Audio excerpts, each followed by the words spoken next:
Ja sam relativno rano mlad postavljen za direktora Gazi Husrebegove biblioteke.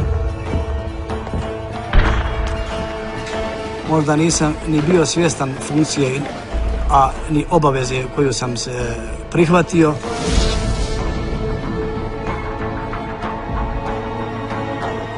Zaštititi biblioteku nije lako.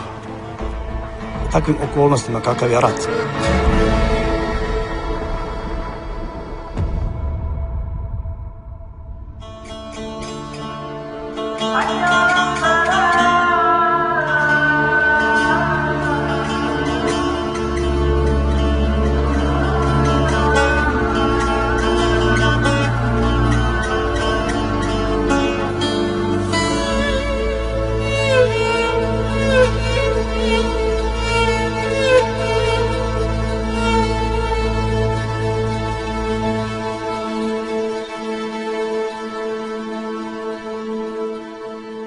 U 1521. godine za bosanskog namjesnika imenovan je Gazi Husrebeg, koji je imao ogroman utjecaj na razvoj grada Sarajeva.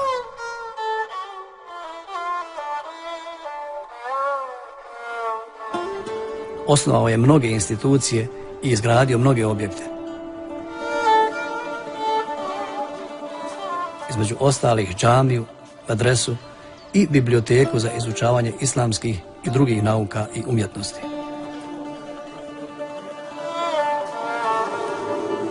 Vremenom je ova biblioteka rasla. I evo mene u toj biblioteci.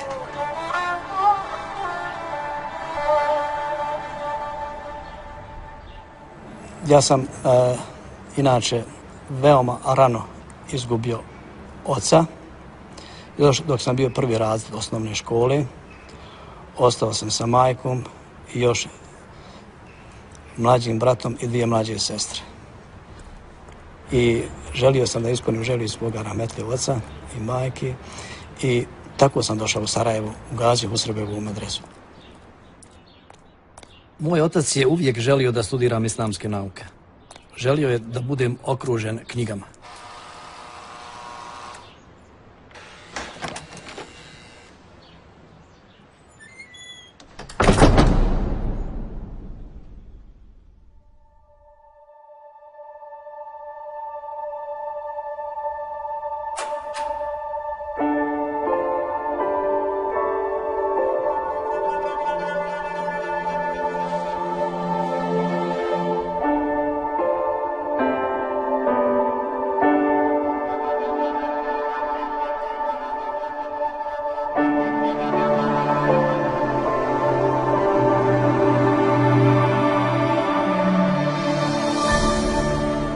Kada mi se pružila prilika prije 15 godina da počnem raditi u Gazi Husrebegovoj biblioteci, osjećao sam se najsretnijim čovjekom.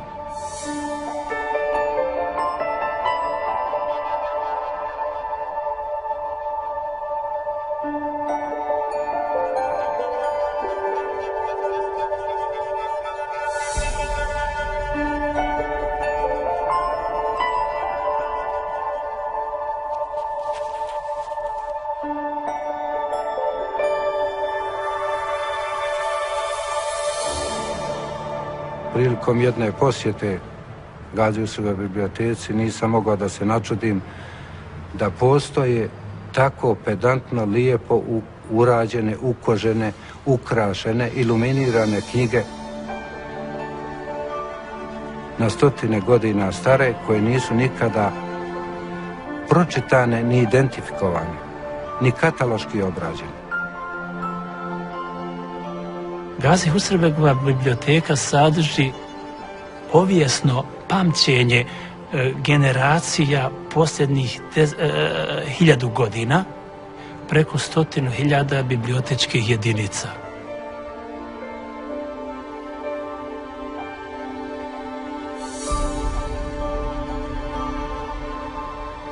Koje su, recimo, napisali Arapi, negdje u Fesu, negdje u Bagdadu, koje je prepisao Turčin negdje u zakavkazskim republikama današnjim, koje je posjedovao, kupio ili čitao Bosanac, pratite taj put knjige, vidite koja je to ljepota, vidite koja je to multidisciplinarnost, multinacionalnost, multikulturalnost.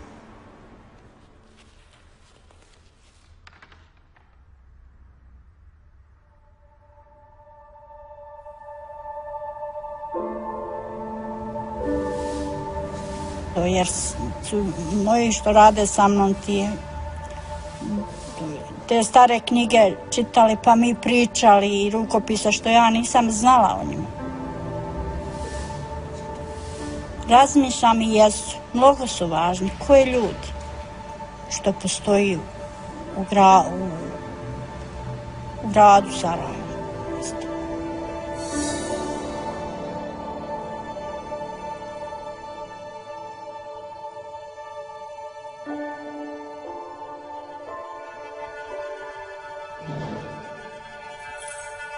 Zamisli to da je neko napisao prije 400 godine knjige, kod nas dan ja došao ovdje, iz Kongo ovdje,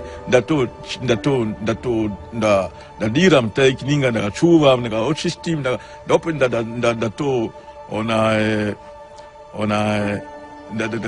pripazim, da se čuva.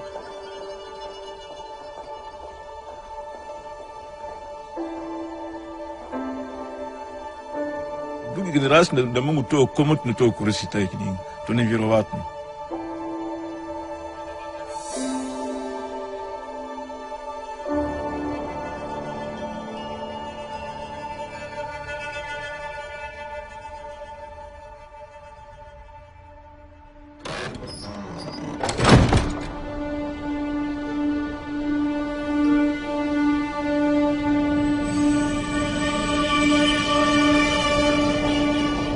Rad na prijevodu Mubekitove historije započeo je 2,5 godine prije agresije na Bosnu.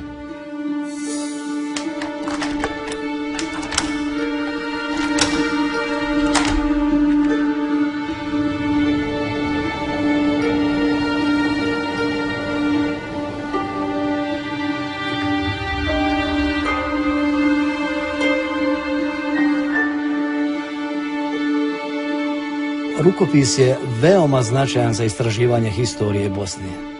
Djelo je napisano na turskom, do tada nije bilo prevedeno na bosanski jezik, niti štampano. Kasnije, kada smo odlučili da štampamo ovaj prijevod, profesorica Lamija me je zamolila da joj dam original. Da malo kod kuće još pogleda neka mjesta, neke dijelove.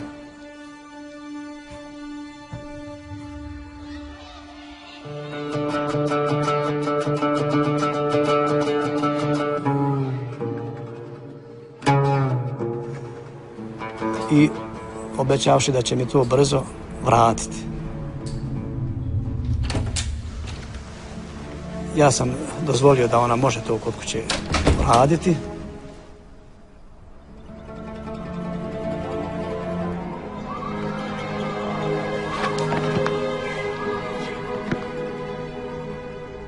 Mubekitova historija čuva prvo historiju Bosne, od dolaska Osmanlija do pred samu vladavinu Austro-Ugarske.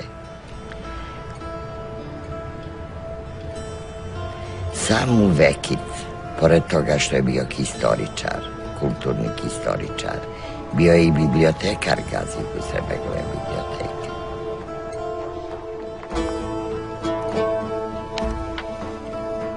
Prijevod smo radili u mome stanu svakoga dana, osim subote i nedjelje. Svakoga dana od 5 do 10 uveče.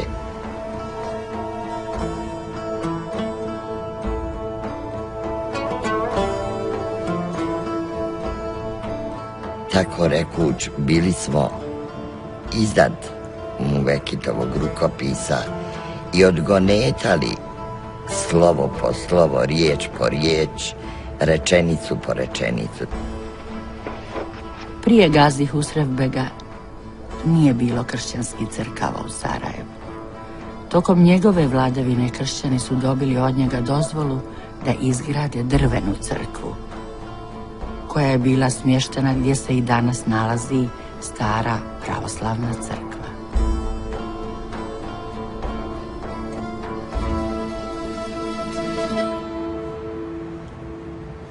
U Sarajevu se susreću mnoge kulture.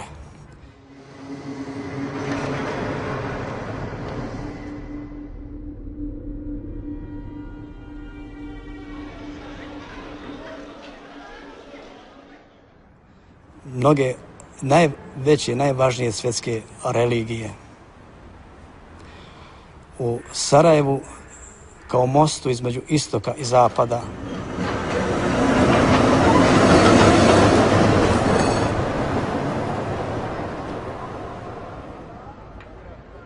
istorija Sarajeva je istorija tolerancije. Sarajevo je prolazilo kroz mnoge situacije, mnoge nedaće.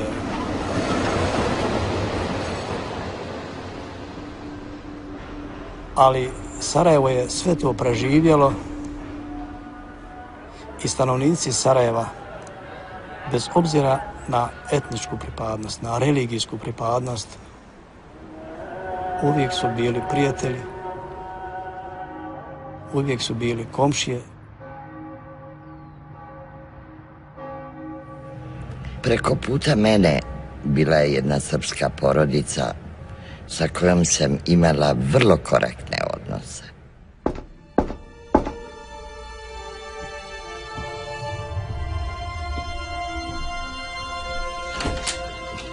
O, dobar dan, komšinice, uđite. Ej, Igore, kako si? Evo, dobro, kako ćete? Evo ga, Borka, malo supice. Evo ga.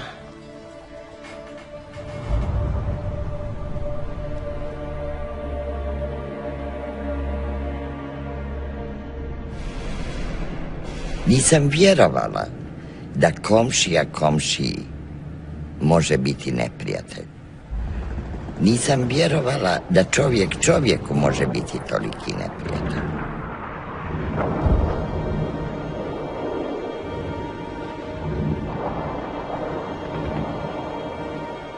I jednostavno u moj mozak to nije moglo ući.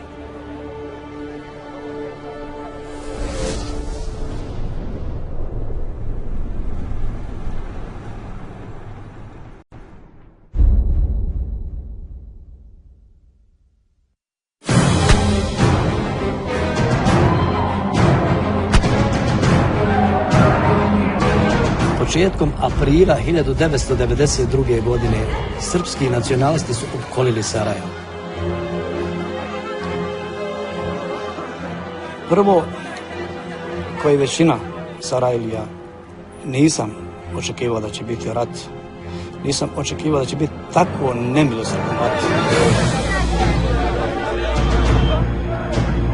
Grad je bio odsječen od ostatka svijeta, opkoljen srpskom vojskom koja se nalazila na okolnim brdima.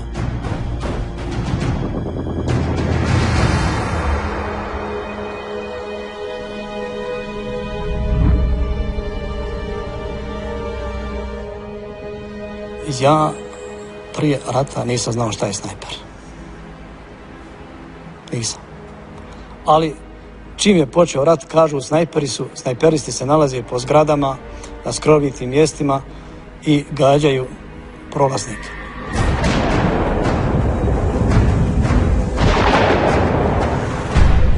Posebno snažno snajpersko gnijezdo bilo je prema Filozofskom fakultetu.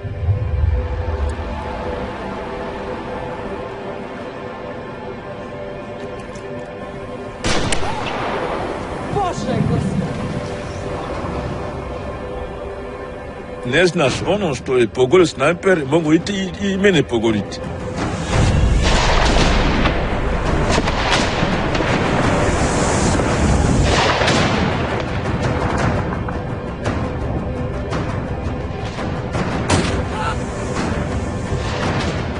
Znači, jeste li izašli napolje bilo vi, bilo vaša žena, dijete, gost ili bilo ko da došao, bio je živa mir.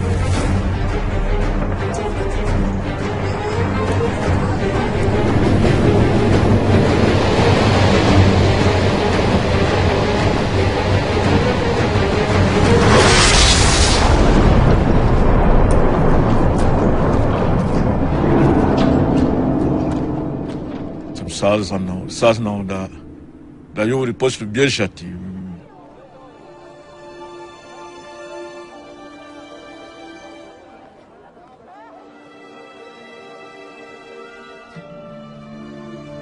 Ja sam ostao tu i nisam htio, imajući u vidu moj zadatak ovdje, ne bi bilo pošteno to da grad koji te primio kao gost, treba da budeš tu, a da podijeli sudbinu sa ovim gradom.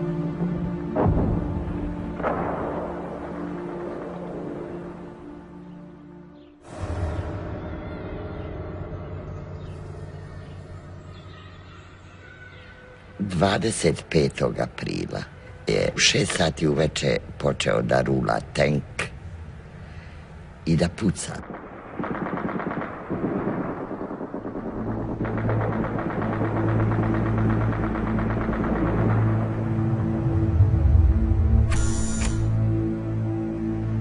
Neko je pozvonio u 1 sat u noći.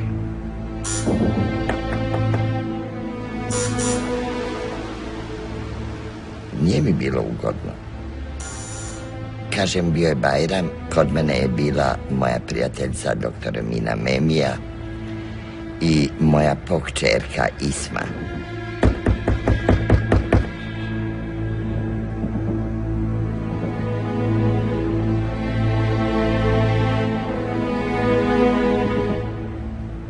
Vikali su, nemoj otvarat, nemoj otvarat.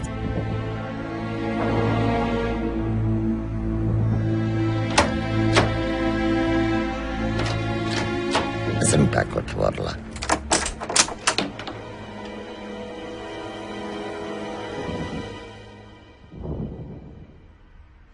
Ugledala sam komšiju.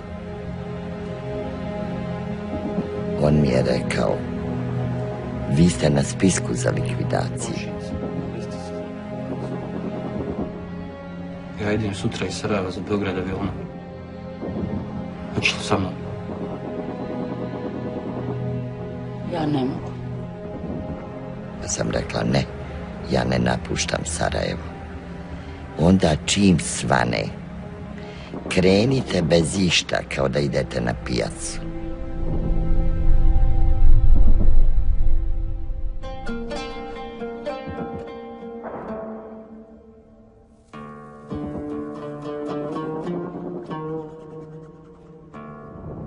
Krenule smo s najlon kesama, nešto rublja, tespih.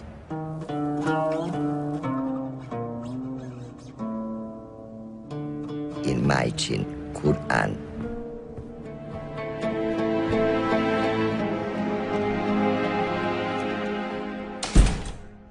Tamo Vekitova historija. Njen rukopis ostao je u mom stanu kad sam ja izašla iz stana. A 2. maja pala je grbavica u ruke srpske vojske.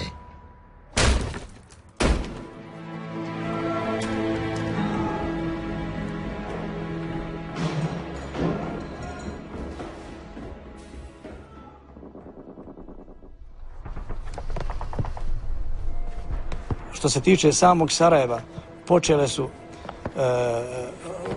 velika granatiranja, zapaljene su već mnoge zgrade. Ja sam zaista strahovao svakim danom da se nešto slično ne desi biblioteci.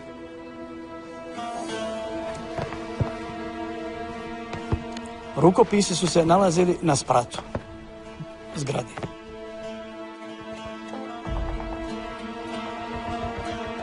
Dakle, bili su izloženi mogućim artiljerijskim udarcima i tako da sam sa nekoliko ovih kolega i kolegica to dole spustio.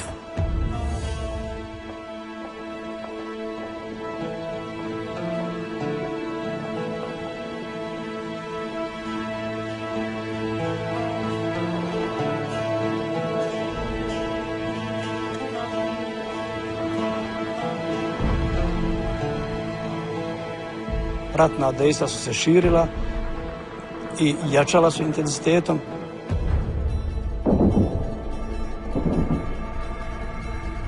S obzirom da se situacija naglo počela razvijati nagore, odmah za nekoliko dana smo izmjestili rukopis na drugu lokaciju, drugu zgradu, a to je Kuršumlija medresa.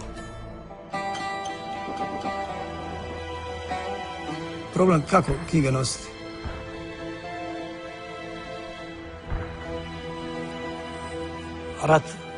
Ratni uvjeti, to su posebne okolnosti i tu morate da improvizirate, morate da se nalazite na razne načine u svakom trenutku i morate donositi odluke i snalaziti se.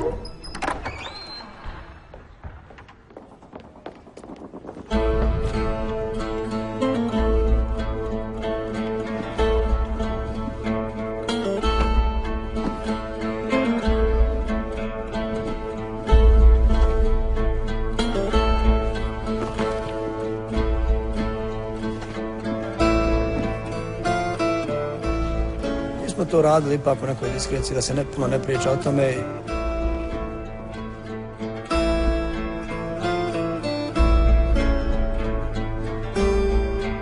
Pošto sam ja bio na dužnosti.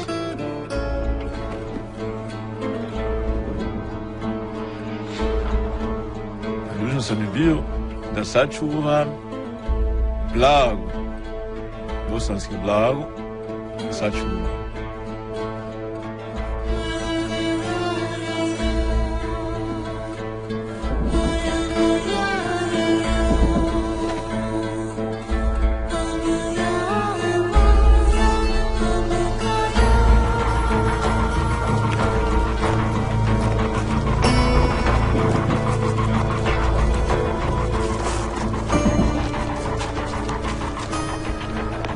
Sada Kuršumlija medresa, ona je već sada, to je preko miljatske zgrada.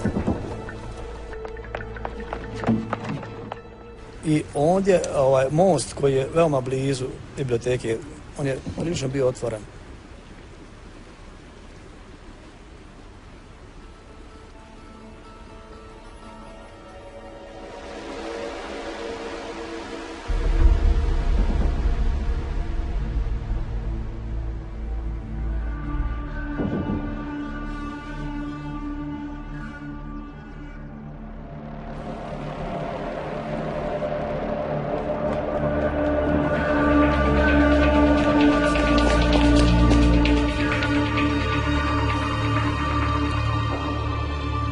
Svako je od nas, znači individualno nismo mogli u grupi nikako, jer u grupi je bilo opasno.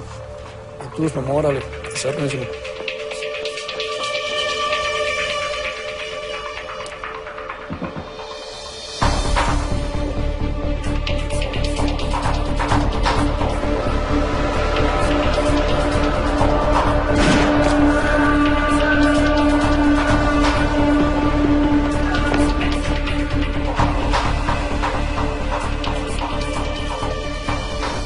Nosili kutije, ono se granatiralo Sarajevo. Bježali od zgrade do zgrade.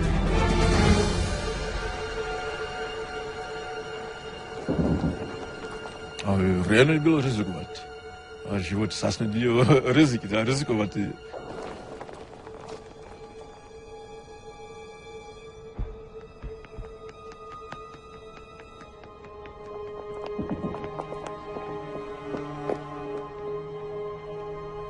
Kako se kaže, bolje umrijeti tada nego zajedno sa knjigama nego živjeti, tada bi bilo tako.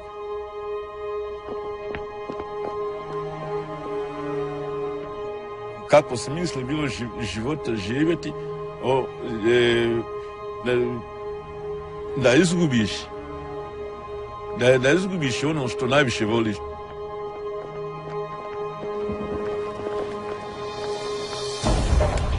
Svaki čovjek, svaki život je jednako vrijedan.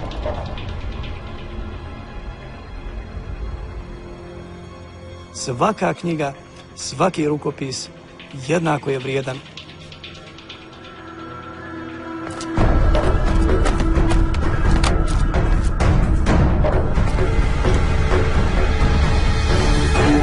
To su civilizacijska dostignuća.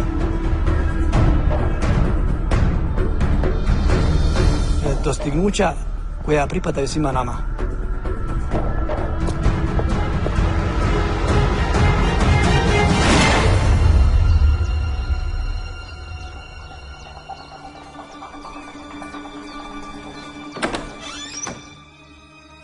Bilo je mnogo knjiga. Morali smo se više puta vraćati istim putem.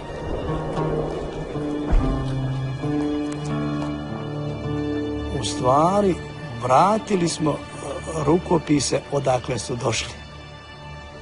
Kuršumlija medresa.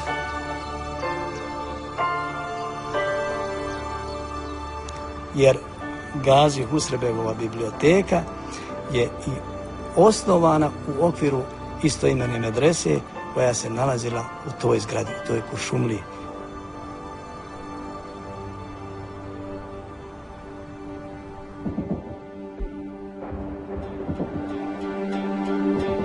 Ja sam bio u prilici da se izmaknem ponekad na obližnju planinu Igman i da u prvim večernjim satima gledam kako taj prostor iznad Sarajeva paraju granate, minobacačke, mitraljeska i svaka druga vatra. To je bilo paranje moje duše. To je bilo kada vam kida neko vaše živo meso.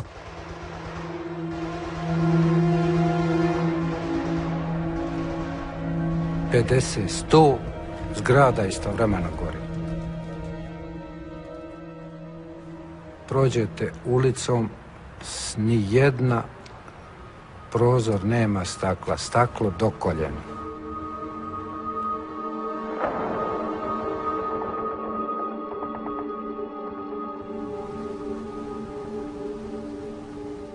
Kad vam dođe prijatelj i da vas obiđe i donese 1 litar ili 2 vode, to je bilo najveći poklon. Da dobijete 1 litar ili 2 vode.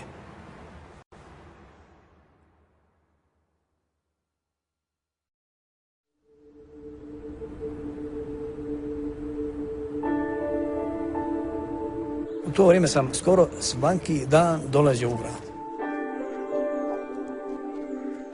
Bilo mi je veoma važno da kad god mogu da provjerim, da obiđem rukopise. Ja sam inače stanovao neki 6 do 7 kilometara daleko od biblioteke. Svaki puta kada bih odlazio od kuće, ponovo bi se okrenuo prema svojoj porodici koja me ispraćala, jer je svaki naš rastanak mogao biti i oproštaj.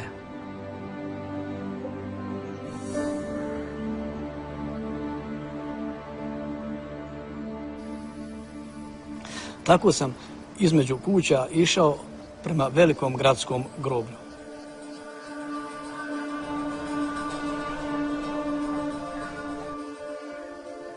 Tamo je grad, centar Sarajeva, a ovo su brda sa koji su pucali snajpere.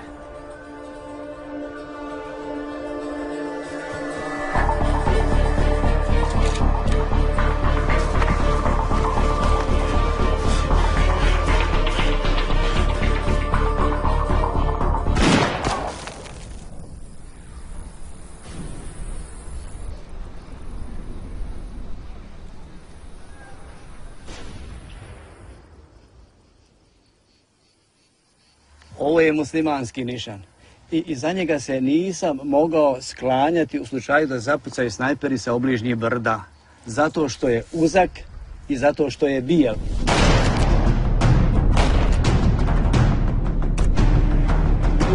Zato sam uvijek trčao prema pravoslavnom ili katoličkom groblju.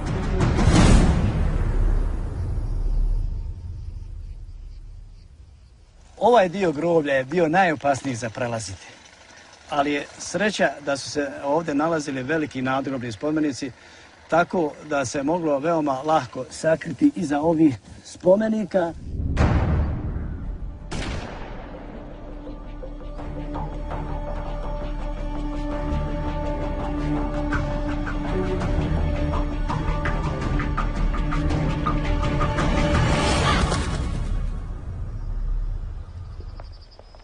I onda bi dolazio u grad, obišao lokaciju gdje se trenutno nalaze rukopisi. Pa u tim vremenima knjiga može da bude utjeha čovjeku.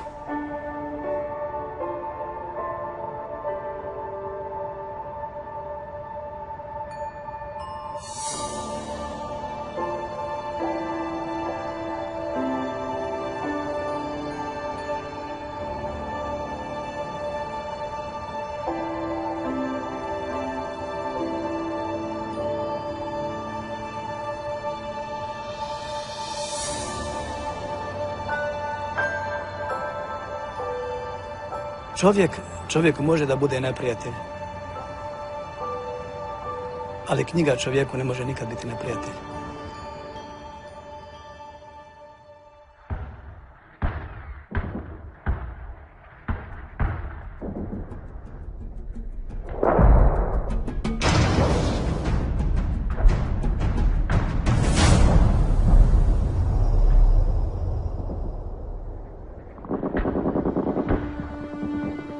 To je, ja mislim, bio 25. august 1992. godine.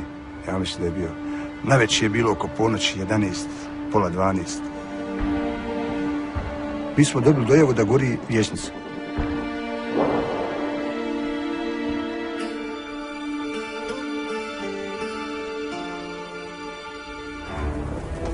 Pokušali smo sa lijeve strane, smo došli. Zbog toga što nismo uspjeli s ove strane odobali od Miljacke, jer je bilo bi laka meta.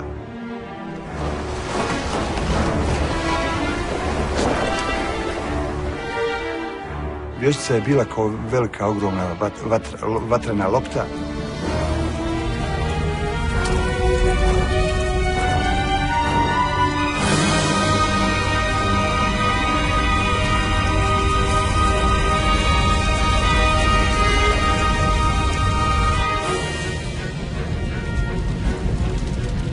Odmah sam ja, pošto sam bio vatrogasac, znao sam da je vrlo teško. Tako konstantno granatiran, to je nevjerovatno. Tu su padali granate ko kruške, svaki minut.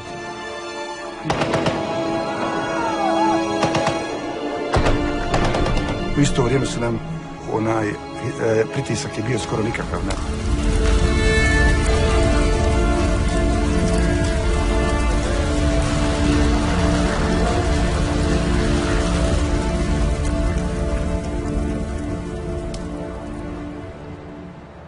Bio sam, osjećao sam se bespomoćno.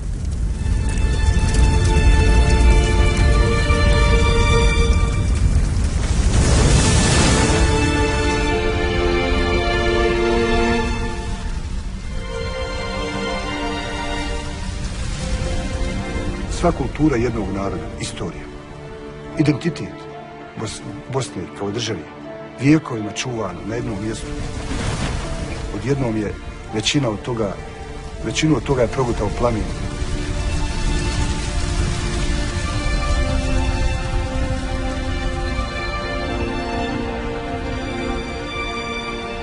Bio sam bespomoćan i tužan. Znate kakav je to osjećaj. I onda sam u tom očaju spašavao te knjige konto da nešto uradim korisno.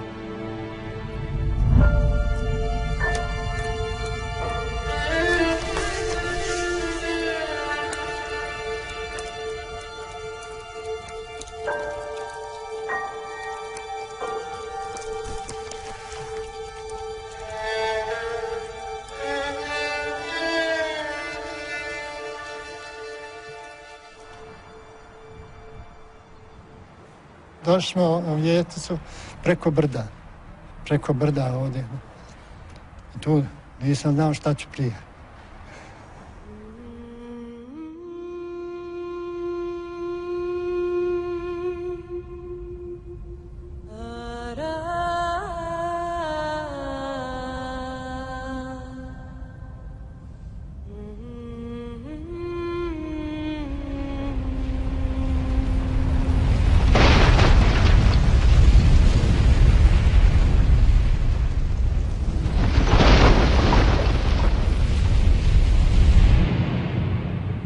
Sve ono što sam ulagao u kuću ode.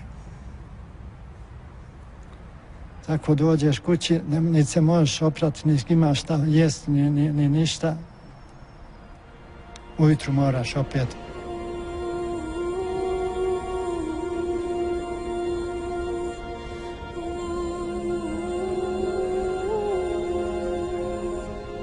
Dođeš ovdje opet u podrume dole, u mraku, radiš. Nisam ne mislio za život. Nisam mislio o životu, ništa.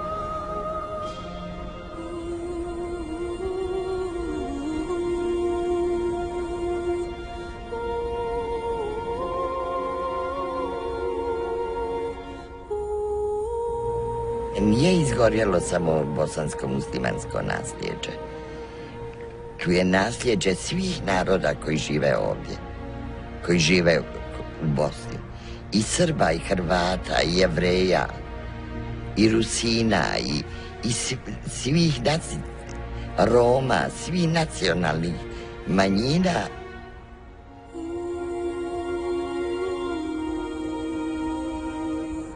Pravoslavac sam. Nisam nacionalista, nisam osvetoljubiv. Ja volim ljude, a volim i knjige. To kad držim knjigu u ruci, da vidim čovjek.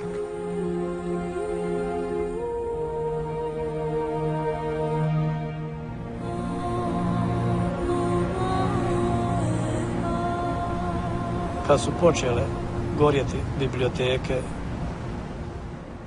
onda sam osjetio opasnost za biblioteku, da sam već u proljeće 1993. godine organizirao premještanje rukopisa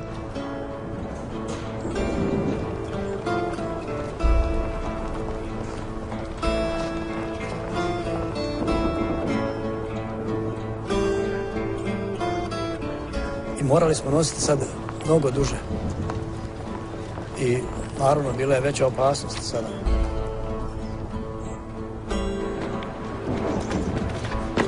Bilo je, hodalo je svijeta, pogotovo i mlađi ulicom. Naišla jedna grupa mladića i primijetila je da mi nosimo neke pakete od banana.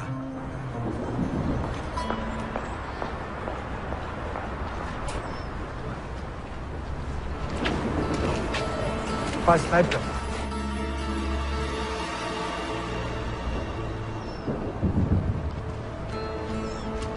Kažu, vidi, oni imaju banana, a mi nemamo ni hljeba.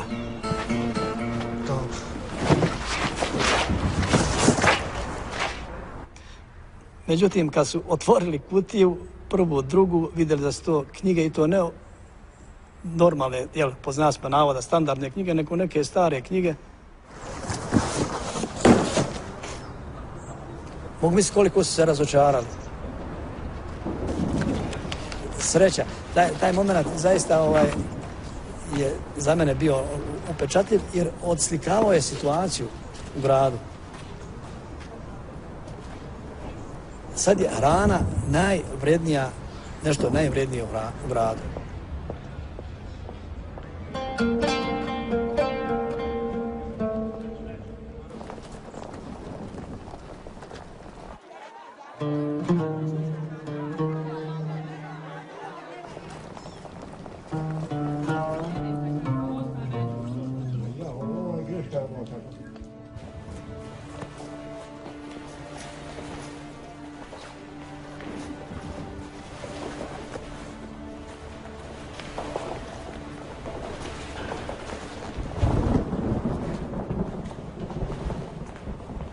I mi smo uspjeli relativno brzo u toku dana prebaciti knjige u vatrogasni dom.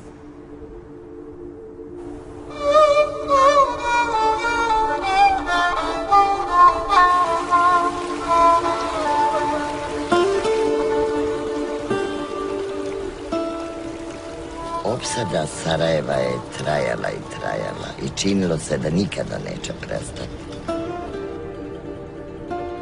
Godine su izgledale kao decenije. Nije bilo izlaza. Svi smo bili kao u kafezu.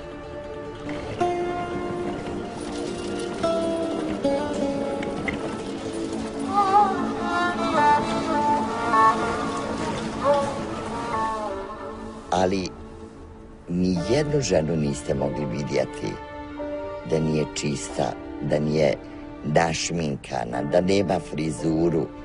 Jednostavno htjeli smo da pokažemo da smo živi.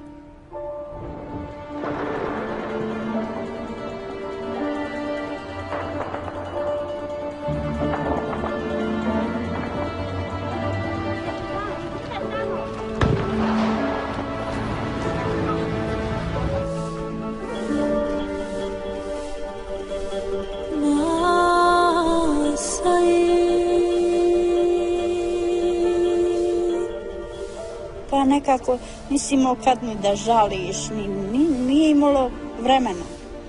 Samo jednostavno ideš i čekaš da tebe pogodi i nema drugi.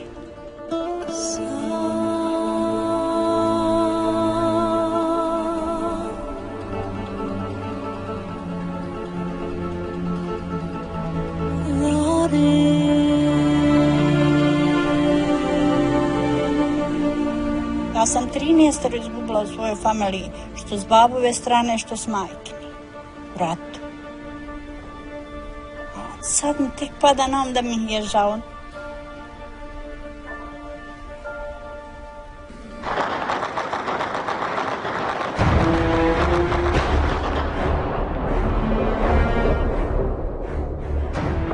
Fighting went on all night in and around Sarajevo. In the last few days, there have been some of the most bitter battles. مدينة سراييفو قعدت فترات القصف المدفعي منذ بداية. It followed a night in which explosions were heard virtually non-stop.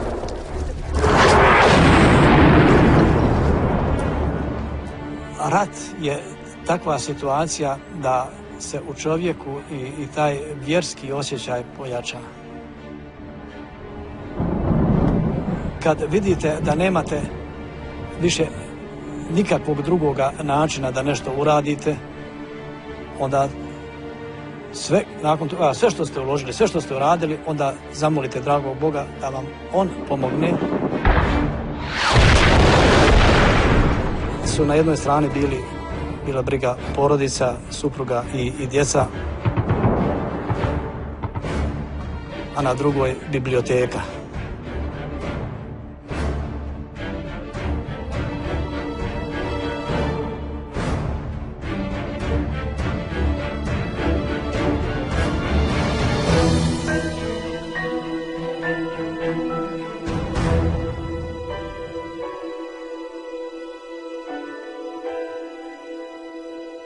Poređivanje rukopisa i ljudi možda nije primjereno, ali možemo i to kazati.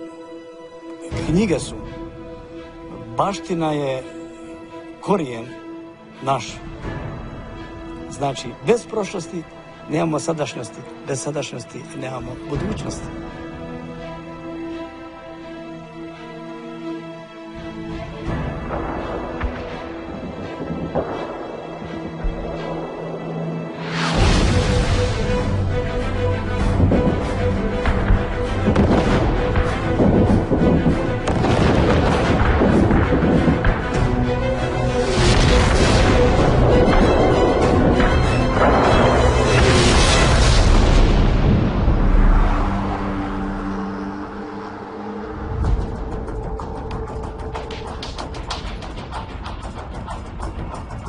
Bez obzira na sve naše pokušaje, nastojanja da spasimo biblioteku, nažalost, moglo se desiti svakog trenutka da se biblioteka izgubi, da se zapali, da se uništi. a mi smo željeli da je u svakom slučaju na bilo koji način spasimo.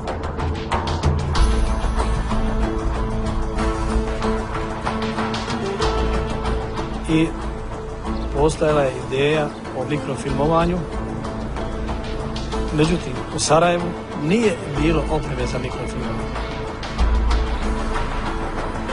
Znači, bila je jedina mogućnost izvana da dobijemo tu opremu.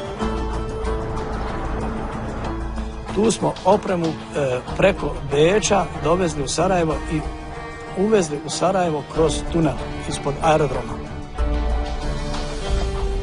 Međutim, ja se ne razumijem u tu opremu, mikrofilmovanje, to je tehnička stvar i morao sam naći nekoga ko se u to razumije i zahvaljujući nekim prijateljima oni su mi predložili gospodina Mohameda Mušića.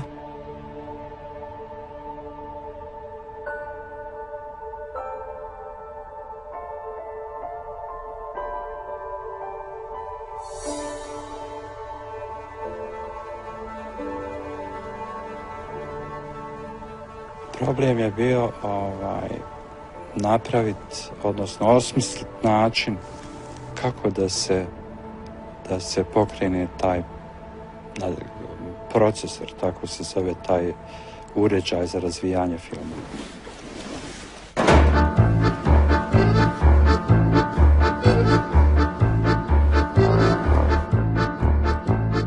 Pa ja sam to tada vidio da je to ipak malo komplikovaniji posao i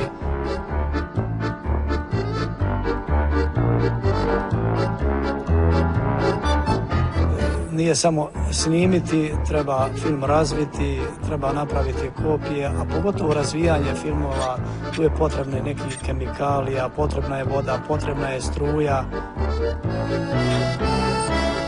A u to vrijeme to je bilo veoma teško sve sastaviti, sve pronaći.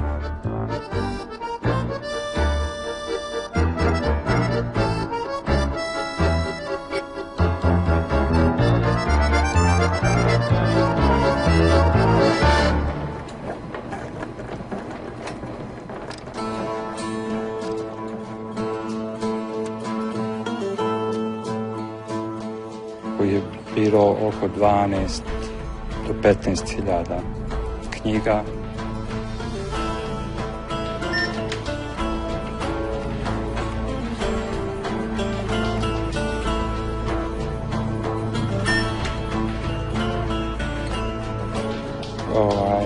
Kada sam počeo raditi u biblioteci, uslovi su bili skoro nemogući.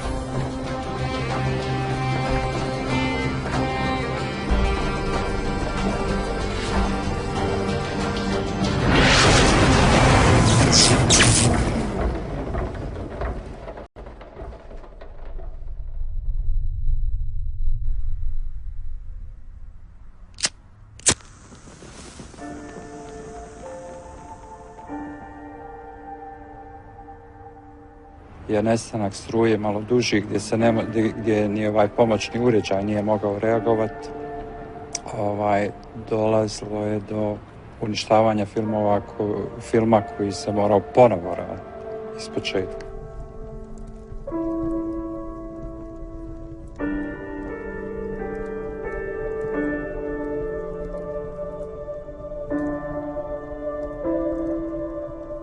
Godina 1765. Kašalj se širi među sarajevskom djecom. Drveće ne rađa.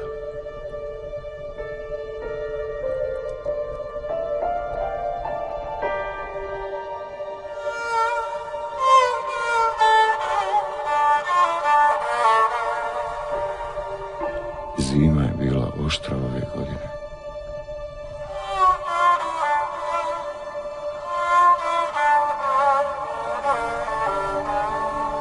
Ovdje ću zabilježiti datume nekih događaja koji su se desili u gradu Sarajevu, jer kaže se što je zapisano ostaje, a što se pamti iščasni.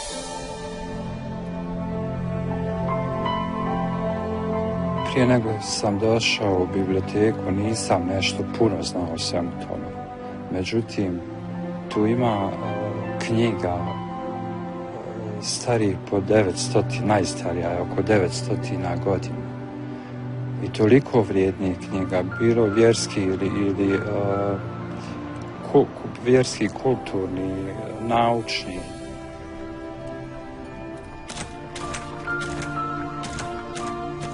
Bio sam sretan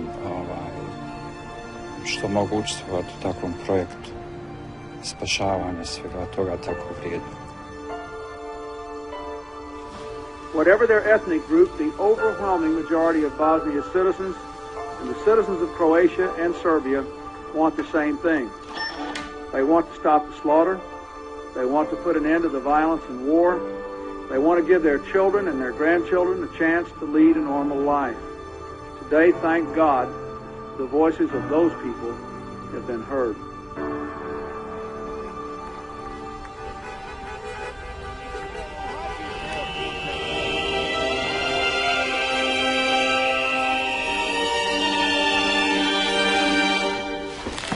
After nearly 4 years of 250,000 people killed, 2 million refugees, the presidents of Bosnia, Croatia, and Serbia have reached a peace agreement to end the war in Bosnia.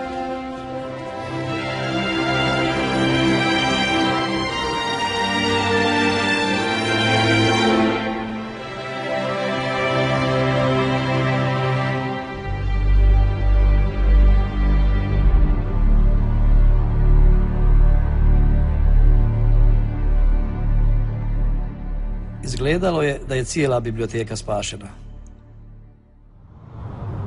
Ali jedna knjiga je nedostajala.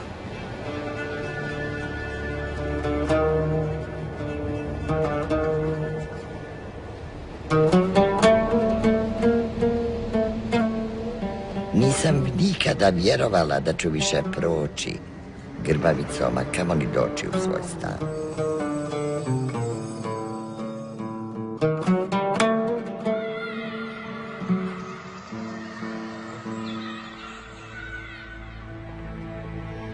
Ja ne znam da li je to bio strah, sreća, uzbuđenje.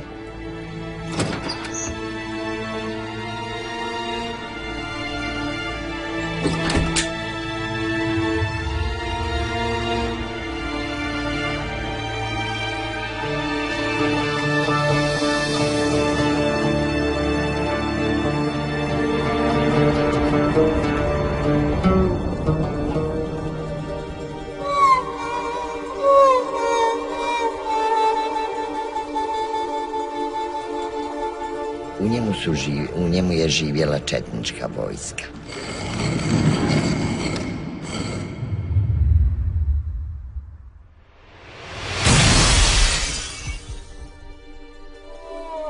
Ugledala sam jednu svoju haljinu. Međutim, ona je bila izrašetana.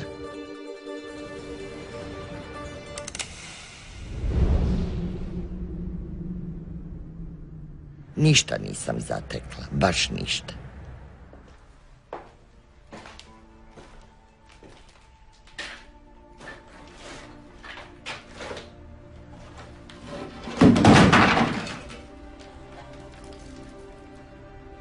Jednu tepsiju koju sam donijela iz Kaira.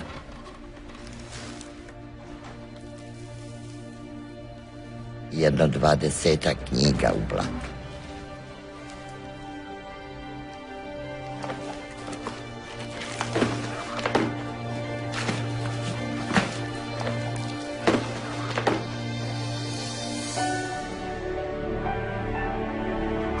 I među tim knjigama ugledala sam u Vekita.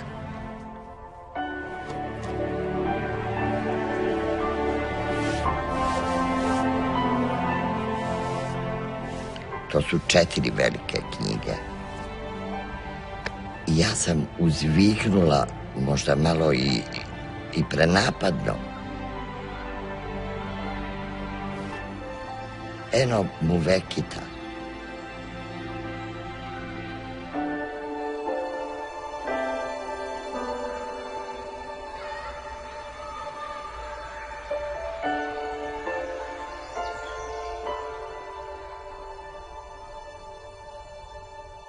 Ja sam sutra odmah došla u Gazi Huzrebegovu biblioteku i predala ga direktoru, doktoru Jahiću.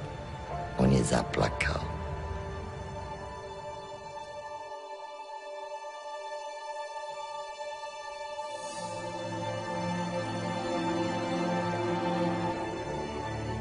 Ja sam nekoliko puta sebi pokušavao da objasnim to. Međutim, nikad nisam mogao pronaći neki racionalan odgovor. Možda jedno od objašnjenja koje sam ja sebi, u koje sam ja sebe ubijedio je, s obzirom da je inače biblioteka vakuf.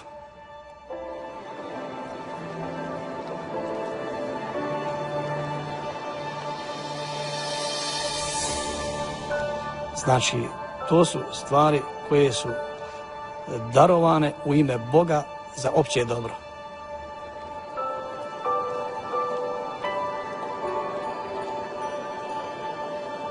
Historija Bosne preživjela je rat netaknuta sa svim ostalim knjigama.